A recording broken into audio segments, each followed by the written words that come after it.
जरूरी सूचना है आप सभी स्टूडेंट्स के लिए। स्टडी फॉर सिविल सर्विसेज का Android app Google play store में आ चुका है, उसको प्लीज तुरंत इंस्टॉल कर लीजिए। और अगर आप स्टडी फॉर सिविल सर्विसेज के सिर्फ ऐप से कोई भी कोर्स, कोई भी पीडीएफ परचेस करते हैं तो उसमें अप्लाई कूपन, अगर आप ज्ञान सर जो है आप उसमें अप्लाई करते हैं, ये कूपन कोड है, तो उसमें 20% फीस तुरंत माफ हो जाएगी। मतलब 20% डिस्काउंट तुरंत उसमें लग जाएगा। ज्ञान सर लिखना है, नॉर्मली ज्ञान सर, स्मॉल लेटर में है सब कुछ, कोई स्पेस नहीं, कोई कॉलम नहीं, सिर्फ ज्ञान सर, GYANSIR। इस तरह से अगर कूपन कोड लगाते हैं आप ऐप में बाई करने से पहले, जो अप्लाई कूपन वाले में आता है, तो 20% का डिस्काउंट तुरंत मिलेगा। वीडियो देखिए। इस वाले वीडियो में पिछले 3 महीने का यूपी का, उत्तर प्रदेश का जितना करंट अफेयर सभी एग्जाम्स के लिए जरूरी है, सिर्फ उतना ही लिया गया है। अपॉइंटमेंट सेक्शन देखेंगे। सबसे पहले पूर्व डीजीपी राजकुमार विश्वकर्मा नए CIC यानी कि चीफ इंफॉर्मेशन कमिश्नर, मुख्य सूचना आयुक्त के रूप में नियुक्त हुए उत्तर प्रदेश में। मुख्य सूचना आयुक्त राजकुमार विश्वकर्मा, इसके अलावा 10 नए सूचना आयुक्त भी नियुक्त किए गए हैं। इनकी नियुक्ति जो है राज्य सरकार द्वारा की जाती है। मुख्य सूचना आयुक्त और सूचना आयुक्तों की नियुक्ति स्टेट के ITI एक्ट के तहत राज्य सरकार द्वारा की जाती है। 3 वर्ष के लिए इनको नियुक्त किया गया है। आगे बढ़ते हैं हम लोग। अवार्ड्स एंड ऑनर्स में उत्तर प्रदेश माटी कला पुरस्कार उत्तर प्रदेश माटी कला बोर्ड के द्वारा दिया जाता है। उत्तर प्रदेश माटी कला बोर्ड कहाँ पर स्थित है? लखनऊ में। कृष्ण कुमार प्रजापति गोरखपुर से, टेराकोटा के लिए धर्मू सोनभद्र से, मृदभांड और नक्काशीदार फूलदान बनाने के लिए पुष्पा प्रजापति को आजमगढ़ से ये पुरस्कार मिला है, माटी कला पुरस्कार। मुख्यमंत्री जी ने जो अभी इंटरनेशनल ट्रेड शो का आयोजन किया गया था, उसकी कर्टेन रेजर सेरेमनी में यानी कि उद्घाटन समारोह में लखनऊ की शबाना खातून को, अमरोहा के कृष्णपाल को, मेरठ के शीशपाल को उत्तर प्रदेश खादी और ग्रामोद्योग बोर्ड के द्वारा राज्य स्तरीय ग्रामोद्योगी पुरस्कार से सम्मानित किया था। तो ये पुरस्कार एक बार देख लीजिए। इसके बाद पुरस्कार है उत्तर प्रदेश संस्कृत संस्थानम पुरस्कार। इसमें कुछ कैटेगरीज हैं। उत्तर प्रदेश संस्कृत संस्थान द्वारा दिया जाता है। विश्व भारती पुरस्कार डॉक्टर रास बिहारी द्विवेदी को जबलपुर मध्य प्रदेश से इन्हें मिला है। महर्षि वाल्मीकि पुरस्कार देवी साहेब पांडे दीप को अयोध्या से इन्हें, और महर्षि व्यास पुरस्कार ये मिला है प्रोफेसर आंजनेय शास्त्री को वाराणसी से, और नारद पुरस्कार मिला है गोप बंधु को, ये भी वाराणसी से। तो ये प्राप्तकर्ता और ये जो 4 पुरस्कार हैं ये मैचिंग में आ सकते हैं, तो इसको एक बार देख लीजिए। पहले कभी नहीं पूछा गया लेकिन आगे पूछा जा सकता है। स्कीम्स कैंपेन हमेशा ही जरूरी होते हैं स्टेट करंट अफेयर में। तो हरित हाइड्रोजन परियोजना, मार्च 2024 में उत्तर प्रदेश कैबिनेट ने अपनी 5 वर्षीय हरित हाइड्रोजन नीति मतलब पॉलिसी को, ग्रीन हाइड्रोजन पॉलिसी को अप्रूव कर दिया है। इसका उद्देश्य क्या है? राष्ट्रीय हरित हाइड्रोजन मिशन जो है, नेशनल ग्रीन हाइड्रोजन मिशन, जो केंद्रीय स्तर पर चल रहा है, जिसका उद्देश्य 2030 तक 5 मिलियन टन वार्षिक उत्पादन तक पहुंचने का है। हमारी इस नीति का उत्तर प्रदेश कैबिनेट द्वारा अप्रूव की गई ग्रीन हाइड्रोजन पॉलिसी का लक्ष्य है कि जो नेशनल टारगेट है उसका 5वां हिस्सा पूरा कर लें कम से कम। यानी कि नेशनल हाइड्रोजन मिशन के तहत जो 2030 तक 5 बिलियन टन का हमको वार्षिक उत्पादन करना है, उसका 1/5वां हिस्सा अचीव करना है। ये उद्देश्य है उत्तर प्रदेश की हाइड्रोजन नीति का। आई होप आपको समझ में आ गया होगा। युवा योजना के बारे में अगर देखें तो उत्तर प्रदेश के मुख्यमंत्री जी ने मुख्यमंत्री युवा उद्यमी विकास अभियान की शुरुआत की है। सबसे पहले तो फुल फॉर्म इसमें याद रखिएगा, मुख्यमंत्री युवा उद्यमी विकास अभियान, ये है फुल फॉर्म। फुल फॉर्म से क्वेश्चन आ रहे हैं आजकल सभी एग्जाम में। इस योजना का लक्ष्य क्या है? हर साल 1 लाख युवा उद्यमियों को 5 लाख रुपए तक का ब्याज मुक्त ऋण प्रदान करना। तो ये ऋण देने की योजना है। अब इसके लाभार्थी कौन कौन होंगे उनकी लिस्ट हमने लास्ट कॉलम में लगा दी है। इसमें एक जिला एक उत्पाद प्रशिक्षण एवं टूल किट योजना के जो लाभार्थी हैं, अनुसूचित जाति, अनुसूचित जनजाति, अन्य पिछड़ा वर्ग प्रशिक्षण योजना के जो लाभार्थी हैं, कौशल विकास मिशन द्वारा संचालित कौशल उन्नयन कार्यक्रम में जो लोग ट्रेनिंग प्राप्त करे हुए हैं वो युवा, इसके अलावा डिप्लोमा डिग्री जिनके पास है वे सभी इसके हकदार होंगे। क्योंकि आजकल आप देख रहे हैं कि इससे माइन्यूटली डिटेल पूछी जाती है। इसमें 2 स्टेटमेंट बना देंगे, एक कह देंगे कि मुख्यमंत्री युवा योजना में इतना राशि दी जाएगी 5 लाख रुपए, और इसमें केवल और केवल डिप्लोमा धारक या 1 डिस्ट्रिक्ट 1 प्रोडक्ट से प्रशिक्षण लिए हुए युवा पात्र होंगे। तो सेकंड स्टेटमेंट गलत हो जाएगा। इस तरीके से आपको इसमें याद करना है। युवा योजना जरूरी है। ये रैंक्स रिपोर्ट्स इंडेक्स में GDP वृद्धि रिपोर्ट आई थी state bank of India research के द्वारा। GDP वृद्धि रिपोर्ट में कहा गया कि अगर भारत की GDP वृद्धि को हम लोग 235 बेसिस पॉइंट मान लें तो उसमें उत्तर प्रदेश का योगदान 40 पॉइंट्स का है, और महाराष्ट्र का योगदान सर्वाधिक है 56 पॉइंट्स का। ये इसमें आया था। तो GDP वृद्धि में भारत की GDP वृद्धि में उत्तर प्रदेश और महाराष्ट्र का महत्वपूर्ण योगदान रहता है।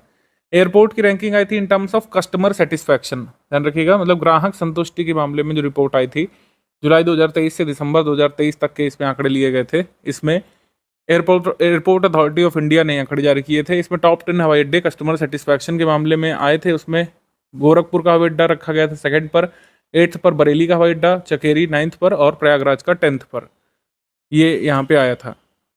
भोपाल का जो एयरपोर्ट है मध्य प्रदेश का, ये फर्स्ट प्लेस पर आया था कस्टमर सेटिस्फैक्शन के मामले में।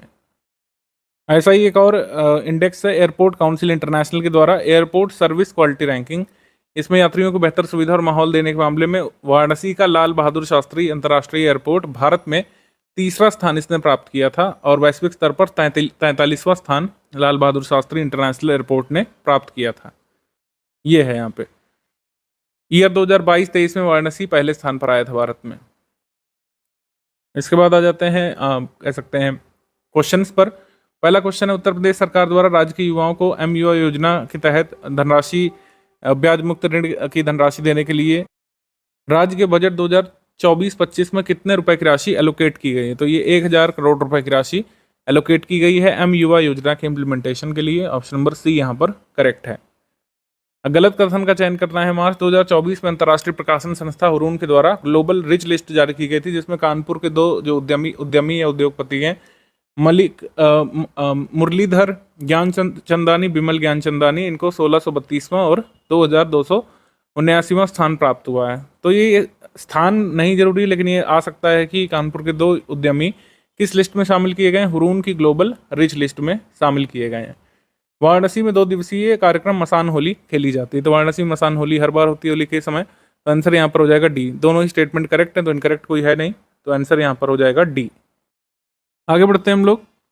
मार्च मंथ 2024 में प्रधानमंत्री नरेंद्र मोदी जी ने कहाँ से उत्तर प्रदेश में आगरा मेट्रो का वर्चुअल तौर पर उद्घाटन किया था? कोलकाता में एक कार्यक्रम में आगरा मेट्रो के 6 किलोमीटर वाले कॉरिडोर का शुभारंभ पीएम मोदी जी ने किया था, तो इसका आंसर कोलकाता हो जाएगा। और उत्तर प्रदेश साथ ही ऐसा पहला राज्य बन गया जिस पर मैक्सिमम शहरों में उपलब्ध है मेट्रो सर्विसेज। कहाँ कहाँ पे उपलब्ध हो गई है? एक तो आगरा का हो गया, लखनऊ राजधानी में, ग्रेटर नोएडा, गाजियाबाद में और कानपुर में। यहाँ पर मेट्रो सर्विसेज अब अवेलेबल हैं। मार्च मंथ 2024 में बुंदेलखंड क्षेत्र में 10 सौर ऊर्जा परियोजनाओं का शुभारंभ इसमें किया गया था। निम्नलिखित में से कौन सा कथन सही है? 10 सौर ऊर्जा परियोजनाएं लगाई गई हैं जालौन डिस्ट्रिक्ट में, झांसी में, ललितपुर, बांदा और चित्रकूट में और महोबा में। ये सब किस क्षेत्र में आते हैं? सारे डिस्ट्रिक्ट बुंदेलखंड रीजन में आते हैं, उत्तर प्रदेश में। सही है पहला सही। दूसरा हो गया कि 3000 मेगावाट इलेक्ट्रिसिटी यहाँ पर जनरेट की जाएगी इन सोलर पावर प्लांट से, यह भी सही है। तीसरा यहाँ पर है कि 3 सोलर पावर यूनिट अकेले झांसी डिस्ट्रिक्ट में लगाए गए हैं, ये भी सही है। तो हमारा आंसर इसमें हो जाएगा डी। सारे कथन इसमें सही है, all of the above correct, उपयुक्त सभी। उत्तर प्रदेश जल्द ही तहसील स्तर पर अग्निशमन केंद्र बनाने वाला देश का पहला राज्य बन जाएगा। उत्तर प्रदेश में UP fire and emergency services की स्थापना कब की गई थी? इमरजेंसी फायर एंड सर्विसेज की स्थापना तब की गई थी जब उत्तर प्रदेश यूनाइटेड प्रोविंस के नाम से जाना जाता था, यानी आज़ादी से भी पहले, वर्ष 1944 में। Option number A. Uttar Pradesh सरकार ने प्रोजेक्ट प्रवीण के माध्यम से राज्य में 61,000 से अधिक लड़के लड़कियों को कौशल प्रशिक्षण प्रदान किया है। यह परियोजना राज्य के उच्चतर माध्यमिक विद्यालयों में पढ़ने वाले किस कक्षा के छात्रों के लिए लाई गई थी? मतलब किस क्लास ग्रुप को टारगेट करती है स्कीम? ये टारगेट करता है प्रोजेक्ट प्रवीण क्लास 9 से 12 तक के बच्चों को। ऑप्शन नंबर सी यहाँ पर सही है। इसका उद्देश्य है स्किल अपग्रेडेशन, स्किल ट्रेनिंग देना, और साथ ही कह सकते हैं जो एजुकेशन सिस्टम का करिकुलम है, यानी कि जो पाठ्यक्रम है, उसको इम्प्रूव करना, पाठ्यक्रम में प्रैक्टिकलिटी ऐड करना, उसमें स्किल ट्रेनिंग वगैरह शामिल करना थ्योरी के साथ साथ। निम्नलिखित में से उत्तर प्रदेश का कौन सा जिला 2018 से मार्च 2024 तक लगातार 6 वर्षों में आकांक्षी जिला कार्यक्रम के समग्र प्रदर्शन में 112 जिलों में से शीर्ष 5 जिलों में शामिल रहा है? तो शीर्ष 5 जिलों में सोनभद्र शामिल रहा है, कभी फर्स्ट पर आ जाता था, कभी सेकंड पर, कभी थर्ड पर, लेकिन शीर्ष 5 में शामिल रहा है। ऑप्शन नंबर बी यहाँ पर सही है, सोनभद्र। एस्पिरेशनल डिस्ट्रिक्ट प्रोग्राम यानी कि आकांक्षी जिला कार्यक्रम है, ये जनवरी मंथ 2018 में शुरू किया गया था, और इसमें जो वेटेज दिया जाता है, रैंकिंग्स जो निकाली जाती नीति आयोग के द्वारा, उसमें सबसे सर्वाधिक वेटेज किसका है? हेल्थ और न्यूट्रिशन का और एजुकेशन का 30% है, 20% एग्रीकल्चर वाटर रिसोर्सेज का है, फाइनेंशियल इंक्लूजन और स्किल डेवलपमेंट का 10% है, और बेसिक इंफ्रास्ट्रक्चर का 10% है। तो ये वेटेज भी ध्यान रखिएगा। On health, nutrition, education, agriculture and water resources, financial inclusion, skill development और बेसिक इंफ्रास्ट्रक्चर इसमें शामिल होता है। उत्तर प्रदेश में मक्का उत्पादन के बारे में कौन सा कथन सही है? पहला कथन, उत्तर प्रदेश सरकार ने टारगेट रखा है कि 2029-30 तक 4.1 मिलियन टन से अधिक का उत्पादन किया जाएगा। ये स्टेटमेंट इनकरेक्ट है। 2027-28 तक ये टारगेट रखा गया है कि जो उत्पादन है वो कितना करना है, 3.2 मिलियन टन करना है, जबकि यहाँ पे 4.1 दिया हुआ, तो ये स्टेटमेंट रॉन्ग हो गया। मेज़ यानी कि मक्का का उपयोग कहाँ कहाँ पे किया जाता है? पोल्ट्री में भोजन के लिए, ईंधन के रूप में, अनाज आधारित इथेनॉल या फिर कह सकते हैं ग्रेन बेस्ड इथेनॉल तैयार किया जा सकता है मक्के से। इसका उपयोग फार्मास्यूटिकल में भी है, टेक्सटाइल में भी है, कागज़ और अल्कोहल उद्योग में भी मक्का का इस्तेमाल किया जाता है। तो पहला स्टेटमेंट यहाँ पे रॉन्ग हो गया, दूसरा स्टेटमेंट यहाँ पे करेक्ट हो गया। तो इसमें हमसे करेक्ट वाला पूछा है तो ओनली 2 यहाँ पे करेक्ट है, बी। 7 मार्च 2024 को केंद्रीय मंत्री श्री हरदीप सिंह पुरी ने समावेशी विकास की दिशा में एक और कदम बढ़ाते हुए उत्तर प्रदेश के किस जिले में वर्चुअल तौर पर 177 विकास परियोजनाओं का उद्घाटन और शिलान्यास किया था? सोनभद्र में 177 परियोजनाओं का शिलान्यास और उद्घाटन किया था हरदीप पुरी ने। ऑप्शन नंबर सी यहाँ पर सही है, सोनभद्र। उत्तर प्रदेश के किस रेलवे स्टेशन पर QR कोड से टिकट खरीदने की सुविधा शुरू की गई? तो वाराणसी रेलवे स्टेशन से। ऑप्शन नंबर ए यहाँ पर सही है। फेयर रिपीटर में QR कोड सुविधा उपलब्ध कराने वाला वाराणसी रेल मंडल का पहला स्टेशन बन गया है। मार्च 2024 में उत्तर प्रदेश सरकार ने कितने अविकसित शहरों में विकास गति लाने के लिए आकांक्षी नगर कार्यक्रम की शुरुआत की है? Aspirational city programme Uttar Pradesh state ने अपना खुद का चलाया है। तो 100 ULBs में यानी कि अर्बन लोकल बॉडीज़ में ये कार्यक्रम चलाया जाएगा। शुरू में 100 ULBs को टारगेट किया जाएगा इसमें। 3 मार्च 2024 को ओखला पक्षी अभयारण्य द्वारा विश्व वन्यजीव दिवस यानी कि यहाँ पर मनाया गया था world wild life day. World wild life day 2024 मनाया गया इस बार। ओखला बर्ड सेंचुरी उत्तर प्रदेश में ये कहाँ पे स्थित है बताना है। ये स्थित है गौतम बुद्ध नगर में। ऑप्शन नंबर ए यहाँ पर सही है, गौतम बुद्ध नगर। तो आपसे ये पूछेंगे कि इस साल का जो वर्ल्ड वाइल्ड लाइफ डे है वो कहाँ पर बनाया गया? ओखला पक्षी अभयारण्य में। और इस बार की जो थीम थी वो भी एक बार देख लीजिए। थीम है connecting people and planet exploring digital innovation in wild life conservation. Green hydrogen policy के संबंध में निम्नलिखित में से कौन सा कथन सही है? तो ग्रीन हाइड्रोजन पॉलिसी अप्रूव की गई मार्च 2024 में, ये आपको बता ही चुके हैं। और इस पर टारगेट रखा गया है कि 10 lakh metric tonne green hydrogen annually यहाँ पर बनाया जा सकेगा वर्ष 2028 तक। Green hydrogen, grey hydrogen, blue hydrogen, turquoise hydrogen में क्या अंतर होता है इसको एक बार हमको देख लेना चाहिए। SMR प्रोसेस या गैसिफिकेशन से ग्रे हाइड्रोजन सृजित किया जाता है, स्टीम मीथेन रिफॉर्मिंग से। ब्लू हाइड्रोजन यहाँ पर बनता है कार्बन कैप्चर से और SMR से। टर्कोइस हाइड्रोजन पायरोलिसिस से। और ग्रीन हाइड्रोजन का निर्माण होता है इलेक्ट्रोलाइसिस की प्रक्रिया से। सोर्स क्या होता है ग्रीन हाइड्रोजन का? रिन्यूएबल इलेक्ट्रिसिटी होती है, जबकि टर्कोइस हाइड्रोजन का जो सोर्स होता है मीथेन है। मीथेन या कोयला ब्लू हाइड्रोजन का है, मीथेन या कोयला ग्रे हाइड्रोजन का। तो सबसे अच्छा कौन हुआ? जो रिन्यूएबल इलेक्ट्रिसिटी यूज़ करेगा हाइड्रोजन के सृजन में, यानी कि ग्रीन हाइड्रोजन। तो इसी वजह से यहाँ पे ग्रीन हाइड्रोजन को अच्छा माना जाता है। तो उत्तर प्रदेश की ग्रीन हाइड्रोजन पॉलिसी के बारे में दोनों ही कथन यहाँ पे सही है। आंसर हो जाएगा सी, 1 and 2 बोथ करेक्ट, सी। केंद्रीय गृह मंत्रालय ने उत्तर प्रदेश के अमेठी जिले के कितने रेलवे स्टेशन का नाम बदलने की मंजूरी प्रदान कर दी है? तो 8 ऐसे रेलवे स्टेशन हैं अमेठी में जिनके नाम बदले जाएंगे। ऑप्शन नंबर सी यहाँ पर सही है। निम्नलिखित में से कौन सा कथन सही है? मार्च 2024 में उत्तर प्रदेश पुलिस ने अपराधियों पर नकेल कसने के लिए और जांच में मदद करने के लिए, क्रिमिनल इन्वेस्टिगेशन को डिजिटाइज करने के लिए, टेक्नोलॉजिकली एडवांस करने के लिए पुलिस को त्रिनेत्र ऐप लाए हैं, त्रिनेत्र 2.0। ये सही है। इसके बाद उत्तर प्रदेश पहला ऐसा राज्य बन गया है जिसने 5 करोड़ आयुष्मान कार्ड्स जो है जारी कर लिए हैं। आयुष्मान कार्ड्स ध्यान रखिएगा ये पर पर्सन नहीं बनते हैं, पर फैमिली के हिसाब से बनते हैं। मतलब एक फैमिली का एक होता है, हर पर्सन का एक नहीं होता है। तो करेक्ट स्टेटमेंट यहाँ पर हो जाएगा 1 and 2 बोथ करेक्ट, सी। उत्तर प्रदेश सरकार ने राज्य के किस क्षेत्र के 7 जिलों की सभी तहसीलों सहित 100 सर्वाधिक सूखाग्रस्त तहसीलों में सूखे की स्थिति पर नजर रखने के लिए टेलीमेट्रिक वेदर स्टेशन की स्थापना करने की घोषणा की है?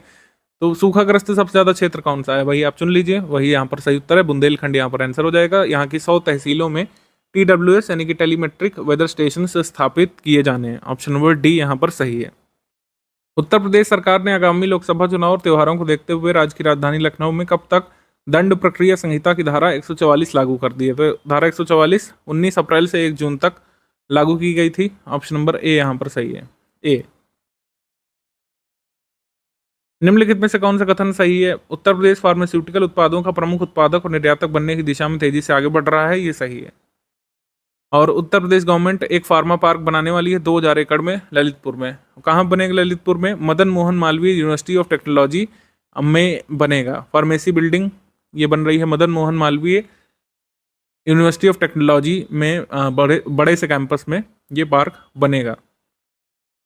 यहाँ पर आंसर हो जाएगा all of the above correct, D. तीनों ही कथन यहाँ पे सही है, डी यहाँ पर सही हो जाएगा। निम्नलिखित में से उत्तर प्रदेश में किस नदी के किनारे नए वाटर वर्क्स का निर्माण किया जाना है? तो वाटर वर्क्स का निर्माण किया जाएगा यमुना रिवर के किनारे। Option number B, Yamuna river में वाटर वर्क्स बनाए जाएंगे आगरा के यमुना पार क्षेत्र में। उत्तर प्रदेश के किस पार्क में जल्दी दर्शकों के लिए 55 फीट ऊंचे डायनासोर के मॉडल लगाए जाएंगे? जनेश्वर मिश्र पार्क में एक कह सकते हैं डायनासोर पार्क बन रहा है, तो वहाँ पर 55 फीट ऊंचा डायनासोर के मॉडल का निर्माण किया जाएगा। कहाँ पे किया जाएगा? जनेश्वर मिश्र पार्क में, लखनऊ में। ऑप्शन नंबर बी यहाँ पर सही है। यहाँ पर Godzilla, King Kong, woolly mammoth, इन सब के लाइफ साइज स्टैचूज यहाँ पे लगाए जाएंगे, जिसमें एडवांस सेंसर लगे होंगे। गौतम बुद्ध नगर के पूर्व डीएम सुहास LY थाईलैंड में ओपन बैडमिंटन चैंपियनशिप में पटाया में गोल्ड मेडल जीतने के बाद देश के अधिकारी वर्ग में सर्वाधिक गोल्ड जीतने वाले IAS ऑफिसर बन गए हैं। सुहास LY कहाँ बिलोंग करते हैं? ये शिमोगा कर्नाटक से आते हैं। उत्तर प्रदेश कैडर में 2007 बैच के IAS ऑफिसर हैं सुहास LY। तो यहाँ पर आंसर हो जाएगा सी, कर्नाटका। ऑप्शन नंबर सी यहाँ पर सही है। पहले ऑटोमेटेड ड्राइविंग टेस्ट ट्रैक के संदर्भ में निम्नलिखित में से गलत कथन या कथनों का चयन करना है। मारुति सुजुकी इंडिया द्वारा अयोध्या में पहला ऑटोमेटेड ड्राइविंग टेस्ट ट्रैक खोला गया। ऑटोमेटेड ड्राइविंग टेस्ट ट्रैक ध्यान रखिएगा, ये मतलब गाड़ियों की टेस्टिंग के लिए नहीं है, ये ड्राइवरों की टेस्टिंग के लिए है। ऑटोमेटेड ड्राइविंग टेस्ट ट्रैक में क्या होगा कि जो ड्राइवर्स अप्लाई करते हैं लाइट मोटर व्हीकल्स के लिए, LMV के लिए, HMV के लिए, ड्राइविंग लाइसेंस के लिए अप्लाई करते हैं, तो उनका टेस्ट एक ऑटोमेटेड ट्रैक पर हो सकेगा और देखा जाएगा कि वाकई ड्राइवर इस लाइसेंस के लिए योग्य हैं या फिर नहीं है, उनमें रोड स्किल्स है कि नहीं, रोड एटिकेट्स हैं कि नहीं, रोड रूल्स वो जानते हैं कि नहीं। ठीक है, तो इसलिए ये मारुति सुजुकी इंडिया ने ये completely automated driving test track खोला है अयोध्या में। Automated driving test track driver training and testing institute में खोला गया है, ये भी सही है। इसको इनॉग्रेट किया था चीफ मिनिस्टर ने, ये रॉन्ग है। परिवहन मंत्री जी ने इनको, दयाशंकर सिंह ने इसका इनॉग्रेशन किया था। तो गलत स्टेटमेंट इसमें फाइंड करना है, गलत हो जाएगा ओनली 3। सी यहाँ पर सही, मुख्यमंत्री जी ने इसका उद्घाटन नहीं किया है। 10 मार्च 2024 में BCCI के उपाध्यक्ष राजीव शुक्ल ने उत्तर प्रदेश के चौथे अंतर्राष्ट्रीय क्रिकेट स्टेडियम का शिलान्यास कहाँ पे किया था? इसका शिलान्यास किया था गाजियाबाद में। गाजियाबाद के राजनगर में एक अंतर्राष्ट्रीय क्रिकेट स्टेडियम बनेगा, UPCA का है और UPCA ही इसका निर्माण करेगा। ठीक है, और बाकी उत्तर प्रदेश में इंटरनेशनल क्रिकेट स्टेडियम कहाँ कहाँ पे हैं ये आपको पता होना चाहिए। एक तो हो गया ग्रीन पार्क कानपुर नगर में, फिर आपका इकाना जहाँ पर IPL मैचेस चल रहे हैं, वर्ल्ड कप के भी मैचेस हुए थे कुछ, लखनऊ में, और एक वाराणसी में निर्माणाधीन है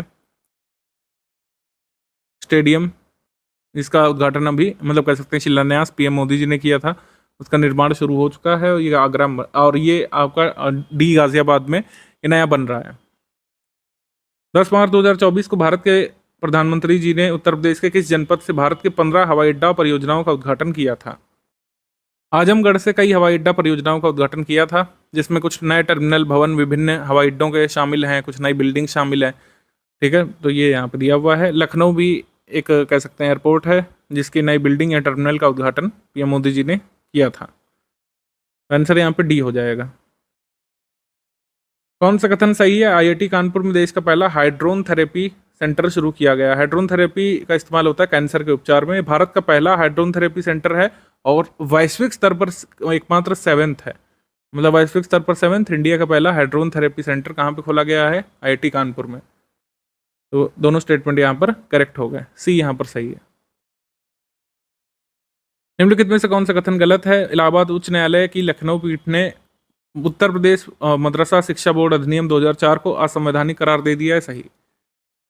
उत्तर प्रदेश जल्द ही एक मेजर प्रोड्यूसर और एक्सपोर्टर बन जाएगा फार्मास्यूटिकल प्रोडक्ट्स का, ये भी सही है। फॉर्मर गवर्नर ऑफ उत्तर प्रदेश अजीज कुरैशी नहीं रहे, ये भी सही है। आंसर यहाँ पर हो जाएगा डी। इनकरेक्ट पूछा, इनकरेक्ट कोई है ही नहीं, आंसर यहाँ पे डी होगा। उत्तर प्रदेश एक्सप्रेसवे औद्योगिक विकास प्राधिकरण ने अडानी टोटल एनर्जीज ई मोबिलिटी लिमिटेड के साथ 4 एक्सप्रेसवे पर चार्जिंग इंफ्रास्ट्रक्चर स्थापित करने के लिए मंजूरी प्रदान कर दी है। तो कहाँ पर ये एक्सप्रेसवे में चार्जिंग इंफ्रास्ट्रक्चर क्रिएट नहीं किया जाएगा? प्रयागराज लिंक एक्सप्रेसवे शामिल नहीं है जहाँ के लिए ये कॉन्ट्रैक्ट किया गया है।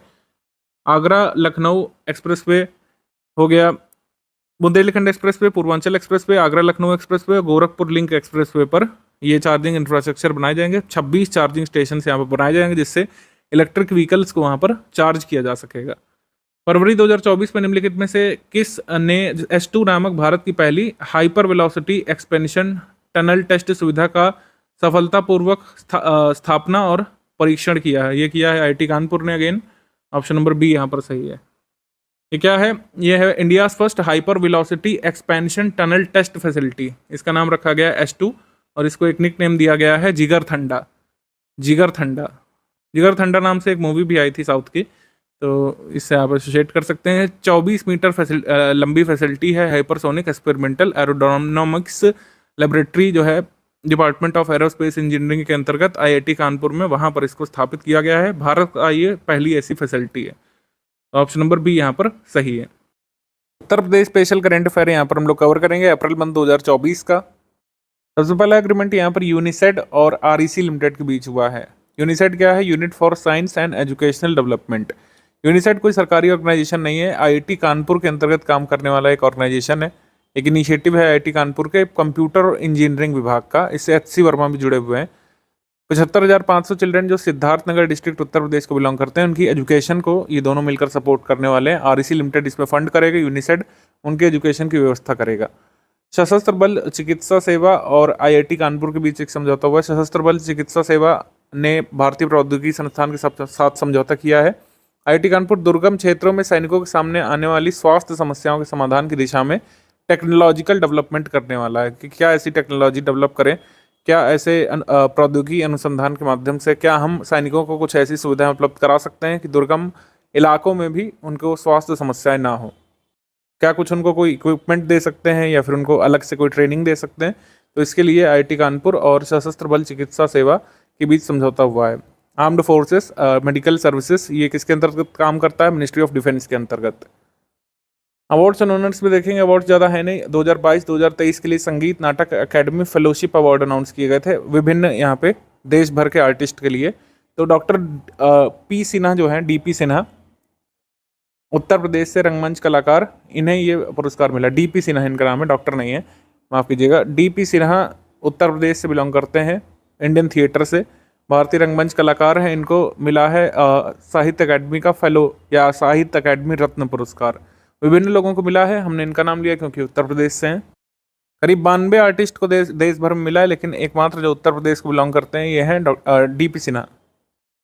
समिट्स या कॉन्फ्रेंसेस देख लेते हैं। 7th ISAR coordination committee. ISAR क्या है यहाँ पे? अंतर्राष्ट्रीय चावल अनुसंधान संस्थान। उत्तर प्रदेश के वाराणसी में इसका जो है कह सकते हैं क्षेत्रीय कार्यालय है। किसका? दक्षिण एशिया क्षेत्रीय केंद्र। इंटरनेशनल राइस रिसर्च इंस्टीट्यूट का साउथ एशिया रीजनल सेंटर कहाँ पे है? वाराणसी में है, उत्तर प्रदेश में।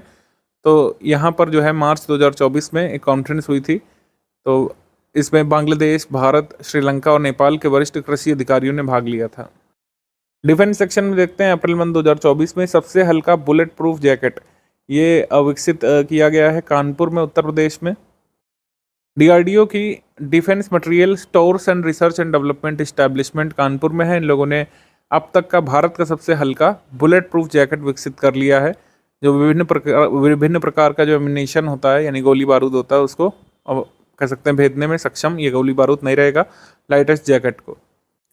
बुलेट प्रूफ जैकेट्स में किस मटेरियल का इस्तेमाल किया जाता है ये आपको पता होना चाहिए। केवलार का इस्तेमाल होता है, ये कई बार एग्जाम में आ भी चुका है। बुलेट प्रूफ विंडोज़ बनाने में, बुलेट प्रूफ विंडो का कांच बनाने में किसका इस्तेमाल किया जाता है ये जल्दी से आप कमेंट करके बताएंगे। रैंक्स रिपोर्ट इंडेक्स में जल जीवन मिशन की बात करेंगे। जल जीवन मिशन जल शक्ति मंत्रालय के अंतर्गत लागू किया जा रहा है। देश भर के शीर्ष 10 जिलों की रैंकिंग यहाँ पे आई थी। वैसे तो टोटल सेंट्रल गवर्नमेंट ने देश भर में 299 जिलों की सूची जारी की थी जहाँ पर इसको लागू किया जा रहा है। प्रगति रिपोर्ट क्या है, तो इसमें टॉप 10 की जो रिपोर्ट आई है, इसमें ये जो हाईलाइटेड डिस्ट्रिक्ट है उत्तर प्रदेश के, टॉप 10 में उत्तर प्रदेश के कितने डिस्ट्रिक्ट है? महोबा है, मेरठ है, ललितपुर है, मिर्ज़ापुर है, हापुड़ है, हमीरपुर है, बुलंदशहर है। यहाँ पर जल जीवन मिशन तेजी से लागू करने का काम किया जा रहा है। ऑफिशियली इसको अनाउंस किया गया था 15 अगस्त 2019 में। जल जीवन मिशन उस वर्ष के बजट में जो है अनाउंस कर दिया गया था इसको। टारगेट इसकी बात करें, टारगेट था 2024 तक देश भर के सभी हाउस होल्ड में टैप वाटर कनेक्शन प्रोवाइड करवाना, tap water to every household. अभी डेटा आया है कि 13.92 करोड़ घरों को, ध्यान रखिएगा लोगों नहीं घरों को, नल का जल प्रोवाइड किया जा चुका है इस मिशन के अंतर्गत। एमसीक्यू सेक्शन देखेंगे। 14 मार्च 2024 को उत्तर प्रदेश के जालौन जिले में कॉयर शोरूम की आधारशिला किसने रखी थी? तो कॉयर शोरूम की आधारशिला रखी थी भानु प्रताप सिंह वर्मा ने। भानु प्रताप सिंह वर्मा ने। ऑप्शन नंबर डी यहाँ पर सही है। मिनिस्ट्री ऑफ एमएसएमई इस समय देख रहे हैं उत्तर प्रदेश में, मतलब एमएसएमई डिपार्टमेंट देख रहे हैं। ये कॉयर शोरूम खोला गया है कोंच नामक जगह पर, जालौन डिस्ट्रिक्ट उत्तर प्रदेश में, 14 मार्च 2024 को, ये ध्यान रखिएगा। निम्नलिखित में से कौन सा कथन सही है? हिंदुस्तान एरोनॉटिक्स लिमिटेड ने हाल ही में 2 डॉर्नियर हिंदुस्तान 288 विमान गुयाना देश को निर्यात किए हैं। इन्हें कानपुर प्लांट में तैयार किया गया है। ठीक है, ये सही है। उत्तर प्रदेश का first bow and arrow shape यानी कि धनुष बाण के आकार का स्काई वॉक ब्रिज या ग्लास स्काई वॉक ब्रिज तुलसी शबरी वाटरफॉल, तुलसी सबरी जलप्रपात जो है वहाँ पे चित्रकूट में खोला गया है, मतलब उसके ऊपर लगाया गया है ग्लास स्काई वॉक ब्रिज। तो ये भी सही है। ये बहुत पहले से हमने आपको बताया था कि उत्तर प्रदेश का पहला स्काई वॉक ग्लास ब्रिज बनने जा रहा है उत्तर प्रदेश में। तो हमारा आंसर यहाँ पे सही हो जाएगा सी। 1 और 2 बोथ करेक्ट, सी। किस वर्ष तक उत्तर प्रदेश की वार्षिक पर्यटन आगमन संख्या 850 मिलियन तक पहुंच जाने का अनुमान है? तो 85 करोड़ या 850 मिलियन पहुंचने का अनुमान है वर्ष 2028 तक। ऑप्शन नंबर सी यहाँ पर सही है। उत्तर प्रदेश का टारगेट है 32,000 करोड़ रुपए यहाँ पर हॉस्पिटैलिटी और टूरिज्म सेक्टर में इन्वेस्टमेंट प्राप्त करना। होम्यो शक्ति 2024 कार्यक्रम के बारे में गलत कथन चुनना है। पहला कथन है कि इसका आयोजन लखनऊ के गोमती नगर में किया गया था 10 अप्रैल 2024 को।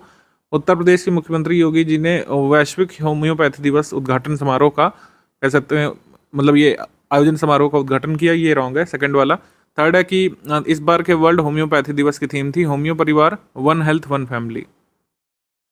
पहला कथन सही है, दूसरा कथन गलत है, तीसरा कथन सही है। इसको इनॉग्रेट किसने किया था? उप मुख्यमंत्री ब्रजेश पाठक जी ने इनॉग्रेट किया था। योगी आदित्यनाथ जी यहाँ पर नहीं पहुंचे थे। तो हमारा आंसर यहाँ पर हो जाएगा ओनली 2। ओनली 2 इनकरेक्ट है, बाकी फर्स्ट वाला करेक्ट है, थर्ड वाला स्टेटमेंट करेक्ट है, सेकंड इनकरेक्ट है। इसके बाद मार्च 2024 में भारत के उत्तर प्रदेश राज्य के कितने उत्पादों को भौगोलिक संकेतक या जीआई टैग प्रदान किया गया था? उत्तर प्रदेश में 21 नए उत्पादों को जीआई टैग प्रदान किया गया है। तो कुल मिलाकर उत्तर प्रदेश देश का ऐसा स्टेट बन गया है जहाँ पर जीआई टैग्ड प्रोडक्ट्स की संख्या सबसे ज़्यादा है। तमिलनाडु अब सेकंड पे आ गया है। उत्तर प्रदेश में कुल मिलाकर 75 जीआई टैग प्रोडक्ट्स हो चुके हैं आज की डेट तक। जो 21 नए उत्पाद जुड़े हैं उनका एक बार नाम देख लीजिएगा। और उत्तर प्रदेश के किस डिस्ट्रिक्ट में सबसे ज़्यादा जीआई टैग अब हो गए हैं? वाराणसी में। जीआई टैग्ड प्रोडक्ट सबसे ज़्यादा वाराणसी के हैं, 32 हैं। कुल मिलाकर 75 में से 32 तो वाराणसी से ही है, तो ये याद रख सकते हैं। तो कौन कौन से जीआई टैग्ड प्रोडक्ट्स हैं? बनारस ठंडाई, बनारस तबला, बनारस सहनाई, बनारस लाल भरवा मिर्च, बनारस चिरई गांव करौंदा, बनारस का लाल पेड़ा, बनारस का भित्ति चित्र, बनारस की तिरंगा बर्फी, बनारस की मेटल क्राफ्ट, जौनपुर की इमरती, मथुरा का सांझी शिल्प, बुंदेलखंड का काठिया गेहूँ, पीलीभीत की बांसुरी, संभल का अस्थि शिल्प, गुजरात मतलब ये चित्रकूट के लकड़ी के शिल्प और खिलौने जो कि वहाँ पर फेमस भी हैं और 1 डिस्ट्रिक्ट 1 प्रोडक्ट में भी आए हैं। मूंज शिल्प, रामपुर का पैच वर्क, लखीमपुर खीरी का थारू कढ़ाई, बरेली की बेंत और बांस शिल्प, बरेली की जरदोजी शिल्प और Pilkhuwa hand block print textile. ये सब जीआई टैग नए प्रोडक्ट्स हैं उत्तर प्रदेश के। हाल ही में केंद्र सरकार ने 3 गैर पारंपरिक राज्यों में गेहूं खरीदने की उल्लेखनीय वृद्धि करने की घोषणा की है। गैर पारंपरिक राज्य का मतलब क्या हुआ? जहां से सेंट्रल गवर्नमेंट कम गेहूं खरीदती थी उनको नॉन ट्रेडिशनल स्टेट कहा गया है। तो वो नॉन ट्रेडिशनल स्टेट कौन से हैं? ये नॉन ट्रेडिशनल स्टेट्स हैं जहाँ से कम गेहूँ प्रोक्योर किया जाता था। उत्तर प्रदेश, राजस्थान, बिहार। लेकिन अब कहा है कि यहाँ से अब ज़्यादा गेहूँ सेंट्रल गवर्नमेंट खरीदेगी इस मार्केटिंग ईयर में 2024-25 में। इसमें कहा गया कि 16% गेहूं जो प्रोक्योर किया जाएगा वो इन 3 राज्यों से लिया जाएगा। ऑप्शन नंबर ए यहाँ पर सही है। आगे बढ़ते हैं, निम्नलिखित में से कौन सा कथन सही है? अप्रैल 2024 में उत्तर प्रदेश के अतिरिक्त महाधिवक्ता यानी कि AAG additional advocate general of Uttar Pradesh Ardhendu Mauli Kumar Prasad ने इस्तीफा दे दिया है। ये सही है। उत्तर प्रदेश गवर्नमेंट ने अभी 16,000 मदरसों का लाइसेंस कैंसिल कर दिया है। क्यों किया है? क्योंकि इलाहाबाद हाईकोर्ट ने मदरसा अधिनियम 2004 को अनकॉन्स्टिट्यूशनल घोषित कर दिया है और ये कहा है कि ये वायलेटिव था। आर्टिकल 14, आर्टिकल 15, आर्टिकल 21A जो है संविधान का, उसका वायलेशन कर रहा था। तो सुप्रीम कोर्ट मतलब ये हाई कोर्ट ने, इलाहाबाद हाई कोर्ट ने ना सिर्फ मदरसा अधिनियम को अवैध घोषित किया, असंवैधानिक घोषित किया, साथ ही यह भी कहा कि जो बच्चे स्टडी कर रहे थे उनको दूसरे एजुकेशन सिस्टम में फिट किया जाए। तो यहाँ पर दोनों कथन सही है, 1 and 2 बोथ करेक्ट। हाल ही में राष्ट्र निर्माण में योगदान देने के लिए अग्नि सुरक्षा सुनिश्चित करने विषय के तहत राष्ट्रीय अग्निशमन सेवा दिवस 2024 में कब बनाया गया था? 14 अप्रैल को मनाया जाता है, जिस दिन अंबेडकर जयंती भी होती है। ऑप्शन नंबर बी यहाँ पर सही है। 8 फरवरी 2024 को उत्तर प्रदेश के मुख्यमंत्री योगी आदित्यनाथ और केंद्रीय मंत्री श्री हरदीप सिंह पुरी ने उत्तर प्रदेश के किस जिले में कंप्रेस्ड बायोगैस प्लांट का लोकार्पण किया था? तो दोनों ने मिलकर के लोकार्पण किया था गोरखपुर में कंप्रेस्ड बायोगैस प्लांट का लोकार्पण केंद्रीय मंत्री श्री हरदीप सिंह पुरी और उत्तर प्रदेश के मुख्यमंत्री योगी जी ने किया है। Option number A. Uttar Pradesh Madrasa board अधिनियम 2004 के बारे में सही कथन क्या है? 22 मार्च 2024 को असंवैधानिक इसको घोषित कर दिया इलाहाबाद हाई कोर्ट ने, और इसमें कहा था कि आर्टिकल 14, आर्टिकल 15, आर्टिकल 21 से जो कॉन्स्टिट्यूशन का है उसको वायलेट करता है अधिनियम। तो ये जो है सुभाष विद्यार्थी विवेक चौधरी की बेंच ने ये फैसला सुनाया था। तो हमारा आंसर इसमें हो जाएगा डी, यहाँ पे सही है, 1 and 2 बोथ करेक्ट, डी। अप्रैल 2024 में उत्तर प्रदेश के किस नगर में पहली राष्ट्रीय स्कूली हैंडबॉल अंडर 17 प्रतियोगिता आयोजित की गई? उत्तर प्रदेश में वाराणसी में इसका आयोजन किया गया था। ऑप्शन नंबर सी यहाँ पर सही है, वाराणसी। धरोहर काशी के कार्यक्रम के संबंध में कौन सा कथन सही है?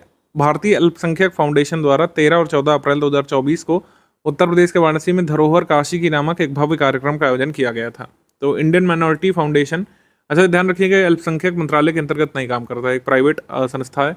तो इन्होंने आयोजन किया था धरोहर काशी की। इसका कुल मिलाकर उद्देश्य होता है कि हैंडीक्राफ्ट और हैंडलूम प्रोडक्ट्स जो है उसको शोकेस करना और जो ये प्रोडक्ट्स बनाते हैं उनको प्रमोट करना। तो हमारा आंसर हो जाएगा इसमें सी, 1 and 2 बोथ करेक्ट, सी। हुनर हाट वगैरह का आयोजन होता है उस्ताद स्कीम के तहत, वो अलग है, लेकिन ये इंडियन माइनॉरिटी फाउंडेशन एक प्राइवेट संस्था, इन्होंने ऑर्गेनाइज करवाया था इसको। निम्नलिखित में से कौन सा कथन सही है? लोकसभा चुनाव 2024 के दौरान बरेली नगर निगम ने अपना एक ऐप लॉन्च किया था, माई बूथ ऐप से आप मतदान केंद्रों में जो मतदाताओं की कतार लगी है उसमें कितना इंतजार आपको करना पड़ सकता है, इसके बारे में जानकारी आपको मिलती थी। उत्तर प्रदेश सरकार द्वारा 2022 में शुरू की गई महादेवी वर्मा श्रमिक पुस्तक क्रय धन योजना का उद्देश्य स्नातकोत्तर की पढ़ाई कर रही लड़कियां जो कि निर्माण श्रमिकों की बेटियां हैं अगर, तो उनको एक मुश्त अनुदान दिया जाता था 7,500 रुपये का, 7500 रुपये का अनुदान मिलता है इस योजना के तहत।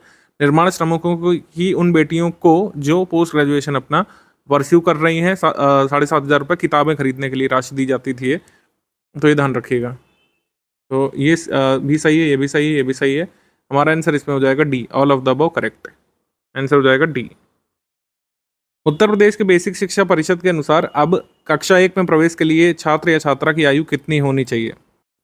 अभी एक पेपर में इससे संबंधित सवाल पूछा गया था। उत्तर प्रदेश में पूर्व माध्यमिक शिक्षा की आयु कितनी निर्धारित है? उत्तर प्रदेश में पूर्व माध्यमिक शिक्षा की आयु निर्धारित है 3 से 5 वर्ष के लिए, और प्राथमिक शिक्षा की आयु निर्धारित है 6 से 11 वर्ष के लिए। तो प्रथम कक्षा में प्रवेश के लिए कितनी आयु चाहिए? 6 वर्ष। तो हमारा आंसर इसमें बी सही है, और इसमें हमारा आंसर सी सही है। क्लास 1 में प्रवेश के लिए कितनी आयु चाहिए? 6 ईयर चाहिए, 6 ईयर। उत्तर प्रदेश के प्रयागराज में भव्य महाकुंभ का आयोजन कब किया जाना है? भव्य महाकुंभ अब अगला होना है नेक्स्ट ईयर 2025 में। ऑप्शन नंबर ए यहाँ पर सही है। हाल ही में चर्चा में रहे श्री राम परिवार भक्ति आंदोलन के संबंध में सही कथन का चयन करना है। रामनवमी के अवसर पर विशाल भारत संस्थान ने राम पंथ के सहयोग से राष्ट्रीय स्वयंसेवक संघ के सहयोग से इस आंदोलन की शुरुआत की थी। वाराणसी के लमही गांव में महादीक्षा संस्कार आयोजित किया गया था। इसके अंतर्गत क्या करते हैं कि दलित, ट्राइबल्स, मुसहर और ट्रांसजेंडर वुमेन को ऑर्डेन किया जाता है, उनको जो है पुजारी बनाया जाता है, पुजारी के रूप में नियुक्त किया जाता है, ठीक है। दीक्षा दी जाती है उनको। तो हमारा आंसर इसमें हो जाएगा सी, 1 and 2 बोथ करेक्ट, सी यहाँ पर सही है। आगे देखेंगे निम्नलिखित में से कौन सा कथन सही है। भारतीय दलहन अनुसंधान संस्थान कानपुर के वैज्ञानिकों ने दृष्टि नामक प्रोटीन से भरपूर उड़द की नई प्रजाति विकसित की है। ये सही है, इसका नाम क्या रखा गया है? दृष्टि। ये प्रोटीन से भरपूर उड़द की दाल की प्रजाति है, इसका नाम है दृष्टि। 95 छात्रों को अभी रेस्क्यू किया गया उत्तर प्रदेश से, जो कथित तौर पर बिहार ले जाए जा रहे थे। उत्तर प्रदेश चाइल्ड कमीशन के द्वारा इनको रेस्क्यू करने का काम किया गया है, ये भी सही है। हमारा आंसर इसमें हो जाएगा सी, 1 and 2 बोथ करेक्ट, सी। हाल ही में Uttar Pradesh power corporation limited UPPCL ने पावर बैंकों के माध्यम से कितने राज्यों को 5500 मिलियन यूनिट बिजली का व्यापार किया? तो 11 राज्यों में 5500 यूनिट बिजली का व्यापार किया है यूपीपीसीएल ने। हमारा आंसर इसमें हो जाएगा सी। उत्तर प्रदेश सरकार ने वंचित बच्चों की शिक्षा के लिए धनराशि वितरित की थी अभी हाल में, इस संबंध में कौन सा कथन सही नहीं है? 205 करोड़ रुपए की धनराशि इसमें कहा गया वितरित की है निजी स्कूलों में पढ़ने वाले 3 लाख बच्चों के लिए, तो ये गलत है। निजी स्कूलों में पढ़ने वाले 3 लाख बच्चों के लिए 250 करोड़ रुपए की राशि अभी सरकार ने जारी की है। अब आप सोचेंगे निजी स्कूलों के लिए राशि क्यों देती है उत्तर प्रदेश सरकार? निजी स्कूलों के लिए जो अनप्रिविलेज्ड छात्र हैं उनके लिए पर छात्र 450 रुपये बजट की व्यवस्था करती है सरकार, जिससे निजी मतलब उनका जो मतलब कह सकते हैं फीस तो वो लोग दे रहे हैं, अदर चीज़ों में अगर लैग कर जाते हैं तो सरकार उनकी चीज़ों को फंड करती है, जैसे यूनिफॉर्म हो गया, कई बार किताबें वगैरह हो गई, ये सब। तो हमारा आंसर इसमें क्या होगा? हमारा आंसर इसमें हो जाएगा ए वाला इनकरेक्ट है, बाकी स्टेटमेंट यहाँ पर सही है। मई 2024 मंथ का करंट अफेयर यहाँ पर बाइलिंगुअल फॉर्मेट में हम लोग डिस्कस करेंगे। सबसे पहले एग्रीमेंट सेक्शन पे आ जाते हैं। Uttar Pradesh nodal technical university और IBM कॉर्पोरेशन के बीच समझौता हुआ है। क्या समझौता हुआ है? भविष्य के कार्यबल को आधुनिक उद्योग 4.0 संकल्पना के साथ संरेखित करने की दिशा में AI और क्लाउड कंप्यूटिंग परीक्षण प्रदान करने के लिए। Uttar Pradesh nodal technical university IBM के साथ मिलकर के AI और क्लाउड कंप्यूटिंग की ट्रेनिंग यहाँ पर वर्कफोर्स को देना चाहता है, जिससे इंडस्ट्री 4.0 का जो कॉन्सेप्ट है, मॉडर्न इंडस्ट्री 4.0 कॉन्सेप्ट, उसके तहत फ्यूचर वर्कफोर्स जो है उसको ट्रेनिंग मिल सके। इंडस्ट्री 4.0 की बात करें तो फोर्थ इंडस्ट्रियल रिवॉल्यूशन भी इसको बोल सकते हैं। फोर्थ इंडस्ट्रियल रिवॉल्यूशन में हम लोग को किस किस चीज़ों की यूज़ करने वाले हैं? हम लोग सिस्टम इंटीग्रेशन का, IoT इंटरनेट ऑफ थिंग्स का यूज़ करने वाले, और साइबर सिक्योरिटी का यहाँ पे महत्व रहेगा, क्लाउड कंप्यूटिंग AI का तो निश्चित तौर पर रहेगा, ठीक है, ऑगमेंटेड रियलिटी का, बिग डेटा का रहेगा, और ऑटोनॉमस मशीन्स का, सिमुलेशंस का, ये सब का दौर रहेगा इंडस्ट्री 4.0, और इसमें AI का बहुत बड़ा महत्व है। काशी विश्वनाथ धाम और उत्तर प्रदेश संगीत नाटक अकादमी के बीच यहाँ पर समझौता हुआ है। सांस्कृतिक कार्यक्रमों को बढ़ाने के लिए श्री काशी विश्वनाथ धाम ने उत्तर प्रदेश संगीत नाटक अकादमी के साथ यहाँ पर समझौता किया है। गौतम बुद्ध यूनिवर्सिटी ग्रेटर नोएडा ने जून 2024 तक परिसर में एक डिजिटल फॉरेंसिक प्रयोगशाला स्थापित करने के लिए साइबरटिक इंडिया प्राइवेट लिमिटेड के साथ समझौता किया। CIPL नामक कंपनी है, प्राइवेट लिमिटेड कंपनी, इसके साथ समझौता किया 10 मई को कि जून 2024 तक गौतम बुद्ध यूनिवर्सिटी ग्रेटर नोएडा में एक डिजिटल फोरेंसिक प्रयोगशाला स्थापित की जाए। डिजिटल फोरेंसिक लैब स्थापित करने के लिए समझौता किया गया है CIPL के साथ।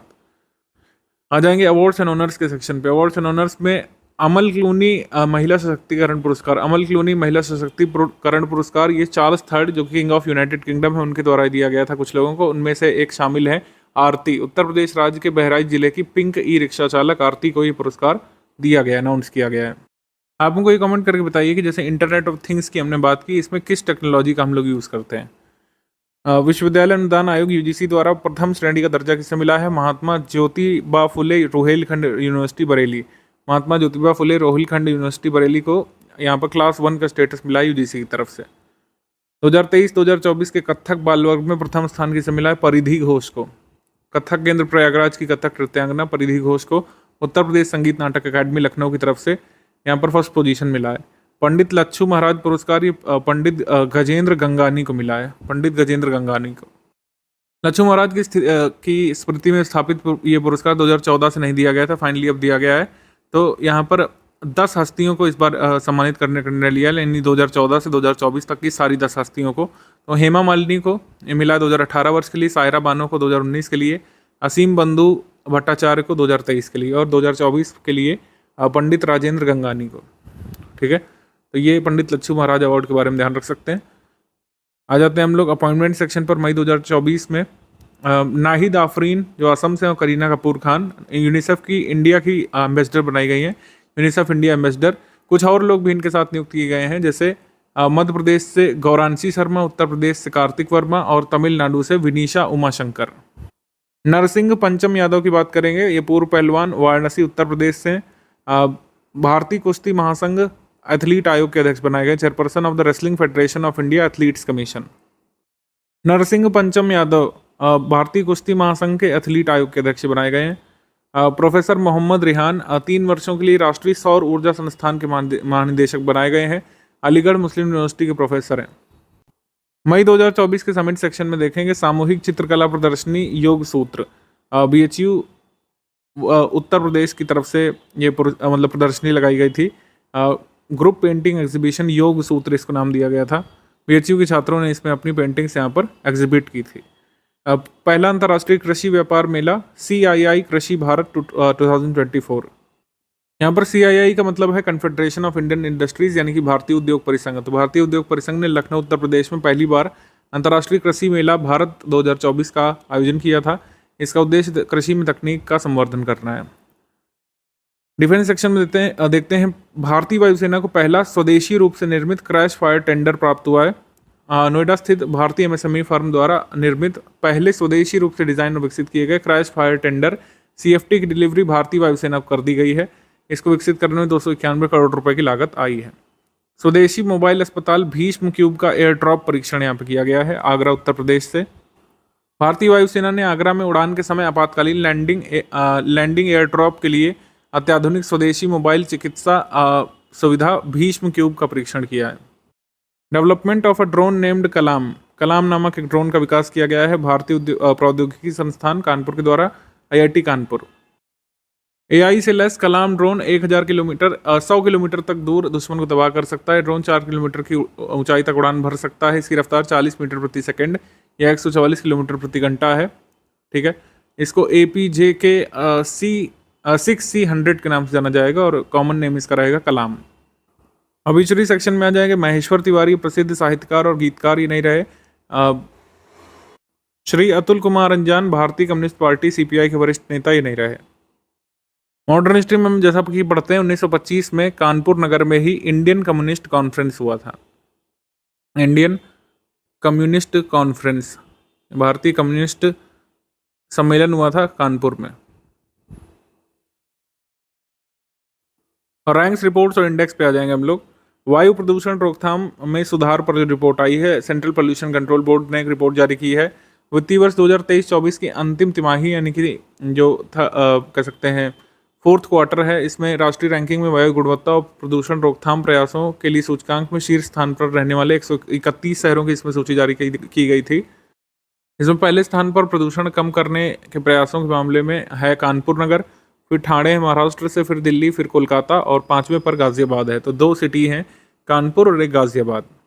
नेशनल क्लीन एयर प्रोग्राम के बारे में आपको पता होना चाहिए। National clean air programme launch किया गया था जनवरी 2019 में। इसमें total cities all over India कितनी शामिल है? 131। उत्तर प्रदेश से कितने सिटी शामिल हैं? 17 सिटी इसमें शामिल है, ये ध्यान रखिएगा।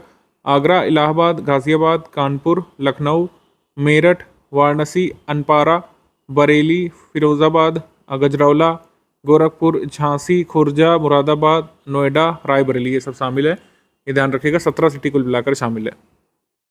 हाइड्रोजन आधारित ईंधन के संबंध में निम्नलिखित में से कौन सा कथन सही है? भारतीय रेलवे और भारतीय प्रौद्योगिकी संस्थान कानपुर मिलकर हाइड्रोजन ईंधन से चलने वाला देश का पहला ट्रेन इंजन निर्माण करेंगे। IIT इंडियन रेलवेज और IIT Kanpur first railway engine जो हाइड्रोजन चलेगा उसका निर्माण करेंगे। इसके लिए state of art centre for railway research की स्थापना यहाँ पर IIT कानपुर के भीतर की गई है। ये लैब टेक्नोलॉजी डेवलप करेगी, इंजन जो हाइड्रोजन चलेगा उसके लिए टेक्नोलॉजी डेवलप करेंगे, यहाँ पर इंडिजिनसली डेवलप करेंगे इसको। Centre for railway research lab ये टेक्नोलॉजी यहाँ पर डेवलप करेगी एक multi level silicon carbide traction converter की भी हाइड्रोजन पावर्ड रेलवे इंजन के साथ ही। तो तीनों स्टेटमेंट यहाँ पर सही है। आंसर यहाँ पर हो जाएगा C, 1, 2 and 3 both correct, C। इसका निर्माण जो है कहाँ पे होगा? ट्रेन इंजन को विकसित करने के लिए उन्नत तकनीकों की खोज के लिए इस बार बजट में 5,000 करोड़ रुपए का फंड आया था। इस इंजन को बनाया कहाँ जाएगा? ये कानपुर में ही बनाया जाएगा। इलेक्ट्रिक लोको शेड जो फजलगंज में है कानपुर में, वहाँ पे बनाया जाएगा। 11 से 15 जुलाई 2024 तक उत्तर प्रदेश कबड्डी लीग का पहला संस्करण कहाँ पर आयोजित किया गया था? आयोजित किया जाएगा एक्चुअली 11 से 15 जुलाई 2024 को आयोजित किया जाएगा ये नोएडा में। ऑप्शन नंबर सी यहाँ पर सही है, नोएडा। उत्तर प्रदेश के किस जिले में स्थित कोरबा में असेंबल की गई 27,000 रूसी AK-203 असॉल्ट राइफलें भारतीय सेना को सौंपी गई हैं? तो रशिया के इस सहयोग से जो हमने यहाँ पर एक फैसिलिटी लगाई है, कहाँ पे? अमेठी में, कोरबा अमेठी में जो AK-203 असॉल्ट राइफल्स बन रही है, इसकी पहली यूनिट या पहली खेप दे दी गई है इंडियन आर्मी को। तो ये राइफल्स कहाँ पे बन रही हैं? रशियन AK-203 राइफल्स का मैन्युफैक्चर हो रहा है अमेठी में। Option number B. 14 मई 2024 को प्रसिद्ध विद्वान और भगवान कृष्ण के भक्त श्री वल्लभाचार्य की जयंती मनाई गई थी। श्री वल्लभाचार्य का जन्म 1479 में उत्तर प्रदेश के किस नगर में हुआ था? एक तेलुगु ब्राह्मण फैमिली में इनका जन्म हुआ था, वाराणसी में। ऑप्शन नंबर बी यहाँ पर सही है, वाराणसी। तो पुष्टि मार्ग जो है इन्होंने चलाया था, पुष्टि मार्ग।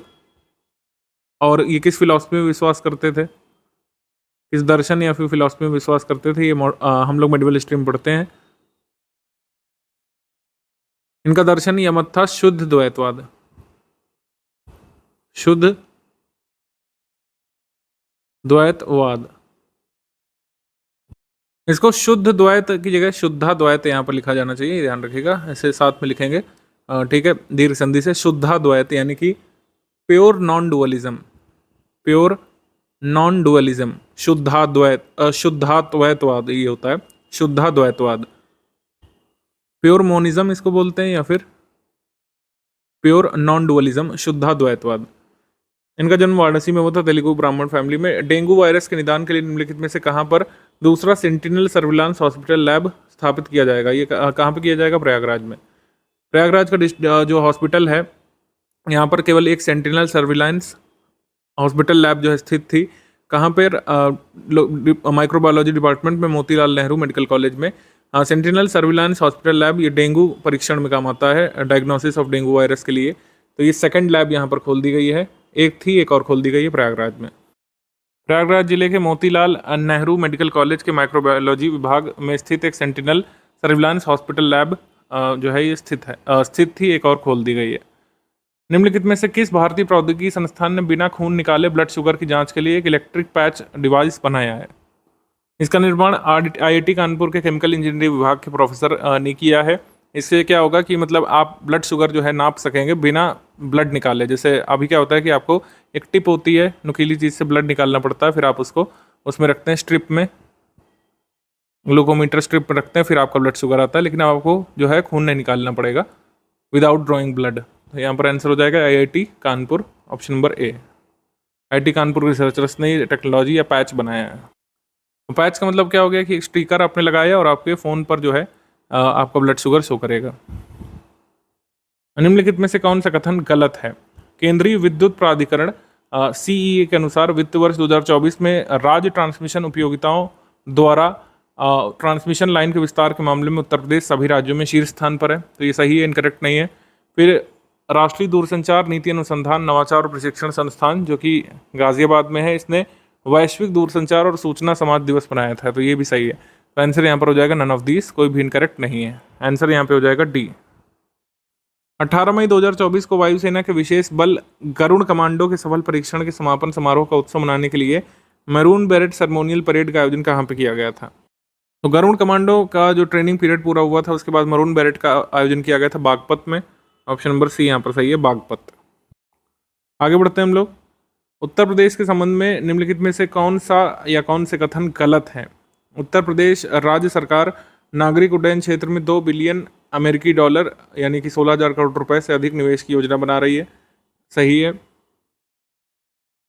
इसके बाद है कि उत्तर प्रदेश ने वर्ष 2024 में हुए लोकसभा इलेक्शंस के 5वें चरण में पूर्वांचल क्षेत्र में 14 कॉन्स्टिट्यूएंसी में 56.07% मतदान प्रतिशत देखा था। तो ये यहाँ पे गलत है। छठे चरण में एक्चुअली में 14 निर्वाचन क्षेत्रों में 54.03% मतदान दर्ज किया गया था। तो सेकंड स्टेटमेंट इनकरेक्ट है। हमारा आंसर यहाँ पर हो जाएगा बी। बी यहाँ पे सही है, बी। बोस इंस्टीट्यूट कोलकाता और भारतीय प्रौद्योगिकी संस्थान कानपुर के प्रमुख वैज्ञानिकों द्वारा संयुक्त रूप से अध्ययन के अनुसार वायु प्रदूषण सुंदर वन के लिए एक बहुत बड़ा संकट साबित होगा एक शीर्षक मतलब ये रिपोर्ट पब्लिश की गई है, acidity and oxidative potential of atmosphere aerosols over a remote mangroves ecosystem during the advection of anthropogenic plumes. ये जो रिपोर्ट है ये दोनों इंस्टीट्यूट ने मिलकर के तैयार की है। ये स्टडी रिपोर्ट तैयार करने में 2 इंस्टीट्यूट शामिल है, बोस इंस्टीट्यूट और आईआईटी कानपुर। तो आंसर यहाँ पर सही हो जाएगा सी। 1 and 2 बोथ करेक्ट, सी। निम्नलिखित में से किस जिले में स्थित उत्तर प्रदेश राज्य विश्वविद्यालय का नाम परिवर्तित कर गुरु जम्भेश्वर राज्य विश्वविद्यालय कर दिया है? तो मुरादाबाद में ये उत्तर प्रदेश स्टेट यूनिवर्सिटी है, इसका नाम बदल करके गुरु जम्भेश्वर राजकीय विश्वविद्यालय कर दिया जाएगा। यहाँ पर आंसर हो जाएगा ए, मुरादाबाद। गैंजेस डॉल्फिन के संबंध में निम्नलिखित में से कौन सा कथन सही है? भारतीय वन्यजीव संस्थान की एक रिपोर्ट आई है, गंगा बेसिन में अभी 4000 से अधिक गंगा डॉल्फिन हैं, जिनमें 2000 से अधिक चंबल रिवर उत्तर प्रदेश में स्थित है। ये रिपोर्ट में कहा गया है, ये सही है। पहले तो ये कथन सही है। दूसरा कथन ये है कि डॉल्फिनों की सुरक्षा के लिए उत्तर प्रदेश सरकार ने चंबल में डॉल्फिन अभयारण्य घोषित किया है, जहाँ पर 1111 गैंजेस डॉल्फिन इस समय चंबल डॉल्फिन सेंचुरी में है। ये भी सही है। तो दोनों स्टेटमेंट यहाँ पर सही हैं। आंसर यहाँ पे हो जाएगा सी, बोथ करेक्ट। और गंगा डॉल्फिन भारत का राष्ट्रीय जलीय जीव है, और आपको बता दें कि state aquatic animal Uttar Pradesh का गंगा डॉल्फिन है। State aquatic animal Uttar Pradesh राज्य का ये डॉल्फिन ही है, गैंजेस डॉल्फिन। हालांकि स्टेट फिश यानी राजकीय मछली जो है, ये इससे कंफ्यूज नहीं करिएगा कि ये डॉल्फिन है। राजकीय मछली अलग है, चितला है, चितला। ये जो है ये स्टेट फिश है, स्टेट एक्वेटिक एनिमल जो है ये डॉल्फिन है। आंसर यहाँ पे सी सही है। उत्तर प्रदेश के प्रयागराज में कौन से नंबर का rail coach restaurant Uttar Pradesh का शुरू किया गया है? तो ये 6ठा है उत्तर प्रदेश का रेल कोच रेस्टोरेंट। यहाँ पर आंसर हो जाएगा डी। अभी कहाँ पे 5 हैं? लखनऊ में एक है रेल कोच रेस्टोरेंट, और झांसी में है, बरेली में, आगरा में, वाराणसी में। ऑप्शन नंबर डी यहाँ पे सही है। उत्तर प्रदेश राज्य में 1 जुलाई 2024 से 3 नए कानून जो अभी भारतीय संसद ने लागू किए हैं, भारतीय न्याय संहिता, भारतीय नागरिक सुरक्षा संहिता और भारतीय साक्ष्य कानून, ये लागू कर दिए जाएंगे। तो फर्स्ट यहाँ पे सही है। चीफ मिनिस्टर योगी आदित्यनाथ जी ने कहा है कि फॉरेंसिक लैब सभी 75 डिस्ट्रिक्ट में उत्तर प्रदेश में सेटअप किए जाएंगे। जो लखनऊ में इस समय जो फॉरेंसिक इंस्टीट्यूट है, इसकी सहायता से सभी डिस्ट्रिक्ट में एक एक फॉरेंसिक लैब सेटअप की जाएंगी। हमारा आंसर क्या हो जाएगा इसमें करेक्ट? डी यहाँ पे करेक्ट होगा। 1, 2 and 3 डी यहाँ पे सही है। उत्तर प्रदेश के अमेठी जिले के कितने रेलवे स्टेशनों का नाम बदला गया है? तो 8 रेलवे स्टेशन का नाम बदला गया है। ऑप्शन नंबर सी यहाँ पर सही है, सी। लखनऊ के गोमती रिवर फ्रंट की तर्ज पर उत्तर प्रदेश के किस जिले में गंगा पथ का निर्माण किया जा रहा है? 12 किलोमीटर लंबे गंगा पथ का निर्माण किया जा रहा है। कहाँ पे? प्रयागराज में। यहाँ पर आंसर हो जाएगा ए, प्रयागराज। ए यहाँ पे सही है। उत्तर प्रदेश के प्रयागराज में यूपी दर्शन पार्क की तर्ज पर वेस्ट टू वंडर पार्क स्थापित किया जाएगा। यूपी दर्शन पार्क कहाँ पे? राजधानी में है, आपको पता होना चाहिए, लखनऊ में यूपी दर्शन पार्क। निम्नलिखित में से कौन सा कथन गलत है? गूगल डूडल के द्वारा 4 मई 2024 को भारत की पहली पेशेवर महिला पहलवान के रूप में जाने जाने वाली हमीदा बानो का डूडल जारी किया गया था। हमीदा बानो का जन्म 1900 में के दशक में हुआ था, अलीगढ़ में। तो पहला स्टेटमेंट यहाँ पे करेक्ट है।